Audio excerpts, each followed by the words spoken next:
All right, guys, so tips and tricks for today. We are going to go over trigger squeeze. We're going to look at what taking out the slack means and hanging on the wall or staying on the wall. So, first thing you want to do, always make sure it's empty, airsoft lock. So, what slack and the wall means. Once your firearm is charged, you have slack. You see that? That is called slack. That, when it pins right before it goes off, that is called the wall. You can sit on the wall. When it's recharged, you have a reset.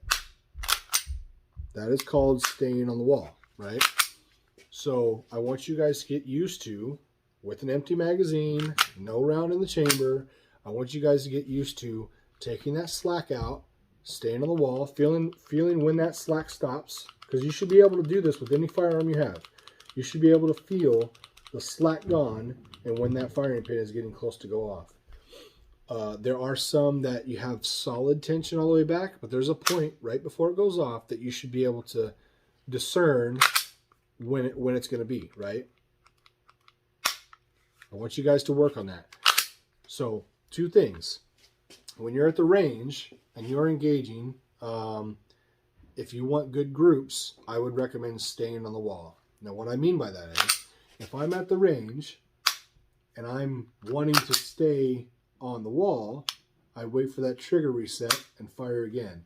It gives you shorter strokes. Let me show you what that's going to look like.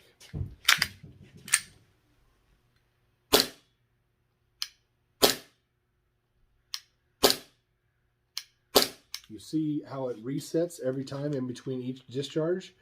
That's called staying on the wall.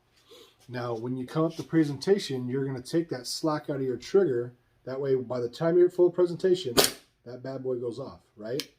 That's the goal. Take that slack off before it gets to presentation, and it goes off. Now, to get good groups, you can hang on the wall, and you can continue to work that reset.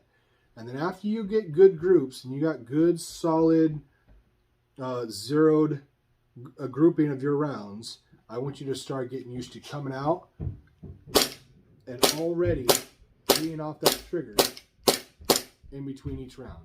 That way you're not playing on the wall. You don't have to let the reset. You see how much slower that is? Instead of just getting on that trigger and working that slack. So, two things, slack on the wall. Get used to working it. Thanks, guys. Like and subscribe.